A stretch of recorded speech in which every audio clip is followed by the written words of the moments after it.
Okay, you should have your pocket sewn on, and now we are going to put the apron together. Okay, if we look at the directions, look at step number 3. Chase, will you read it for me? Place straps inside apron lining in place. Be sure to allow for seam allowances. So that means that we're going to move them so they're not right in the corner. You don't want your straps sticking out of the corner like this when you're done. Believe me, it looks ridiculous.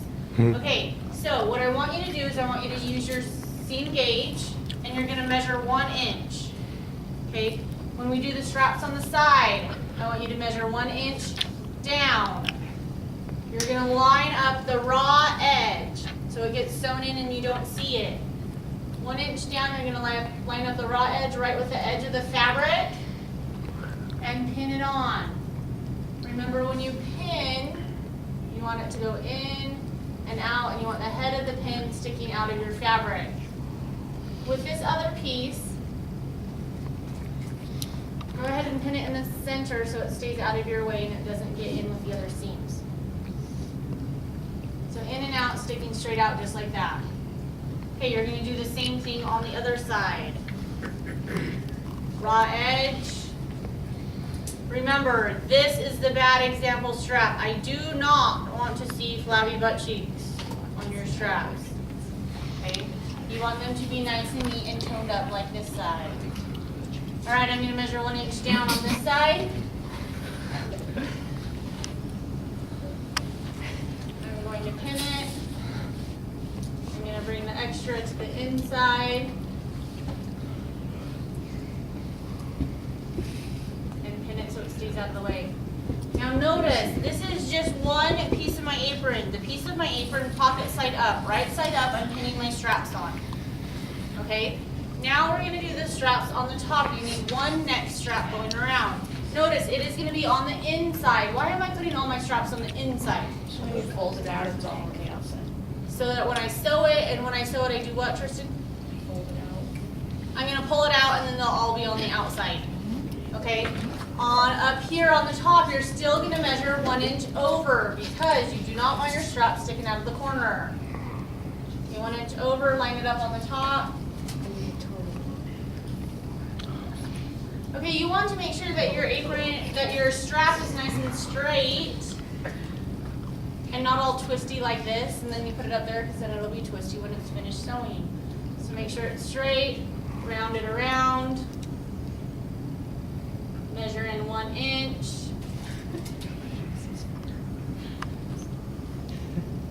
And pin it just like that. So when you're done, you should have, right side up, you should have the straps. 2 straps on the side and 1 neck strap. Okay? All on the inside looks just like your picture in your directions. Okay? All right, flip it over. Step 4. Bryson, read it.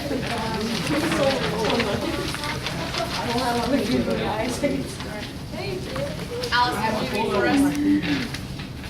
Pin around the entire apron, leaving a 6-inch opening in the side seam. In the side seam. So now you're going to take the top of your fabric. You're going to do right side. Is right side A or B? A. A. Right side, I'm going to touch it to the right side of this fabric and I'm going to pin it on. All the way around. You already have some pins in.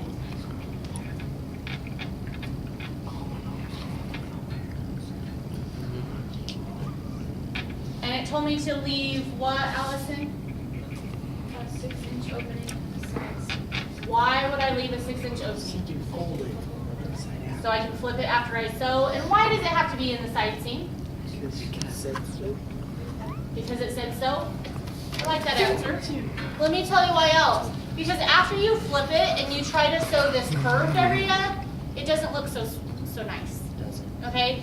If you do it and you're doing it right here on the side, it looks so much better. Okay? Now 6 inches. How long is this? 6 inches. 6 inches. Pretty good. So I just need to make sure that I leave an opening this big. I leave an opening that big. It doesn't matter which side, as long as it's on one of the straight sides. Don't do it at the top either. People are like, but that's straight. Guess what? It looks ridiculous on the top too. All right. What is a reminder on where to start and stop? Double pin. Double pin. 2 pins instead of 1. Okay, so I've got my start point.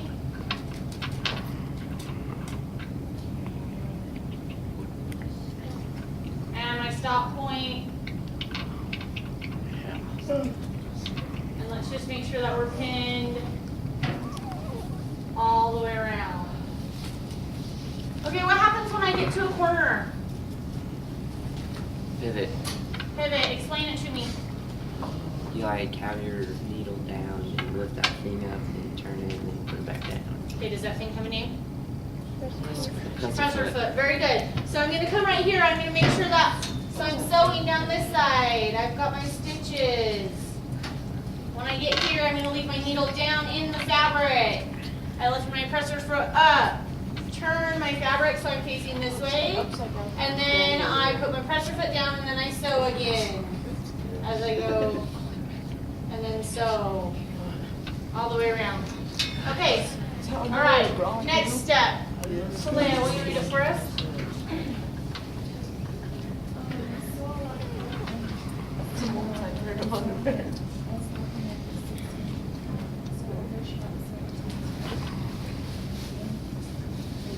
Bryson, explain that to me. I didn't even hear it. Because you were laughing and talking instead of paying attention. Oh, Please it be was quiet. pressing behind me. Holy pissed. Okay, so 1/4 inch seam. Where is the 1/4 inch seam? I don't know. First. Louder. The edge of the presser foot. So I'm going to start right here. I'm lined up right on the edge of my presser foot, and I'm going to sew all the way, pivoting, pivot, pivot, pivot, pivot, pivot, stop. What do I do when I start and stop? Back stitch. What do I do when I get to an apron strap? Back stitch to reinforce the straps. That's what it says, and then we're going to keep sewing around. All right, next step, Corbin. Turn apron right side out. Turn apron right side out. You want to make sure that you're poking out your corners so that they look nice and neat. Next step. Dalton.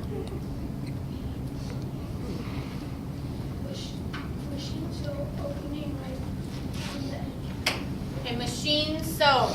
So after you flip it to the right side, you're going to have all your pretty right side sewing and you're going to have a little hole. Okay, you're going to do something called top stitching. Can anybody guess what top stitching means? You stitch at the top. You stitch at the top. Okay, you're stitching on the top of your fabric instead of on the, most of the time we stitch on the inside, right? So you can't see it. Every once in a while you will do top stitching and it's done on the top of the garment. Okay, there's 2 reasons why you would do top stitching. What's one? To close a hole. To what? Okay, you flip the apron, and someone said it back there. To close a hole. To close the hole, that's the job. The job is a functional design. You need to close the hole, so you have to top stitch. Okay, there's another reason, and some people do it because it is a decoration. They like to do a decoration stitch. So if you choose to do a decoration stitch, you can do it all the way around your apron so it looks the same if you want. Okay, just remember that you are top stitching, and it says that you want it on the very edge. But remember, you don't want to see any of these fraying fabrics. You want them to be folded inside, just like the rest of the fabric is. Okay, and you're going to do it right on the edge of the apron, so I want you to do it on 1/8 of an inch on your presser foot. Where is that? On the inside edge instead of the outside edge of the presser foot. Okay, does that make sense? Yes. Okay, what's the very last step you're going to do? JC, will you do it read it for us? Iron apron, we need all seams. Okay, and when you bring all seams to the edge, that means you have no floppy butt cheeks left. Okay?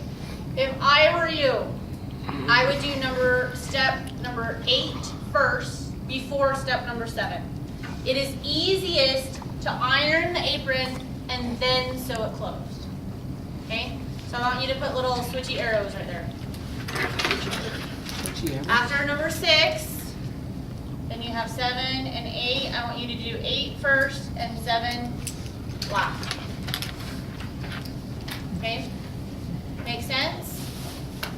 All right, let's get sewing.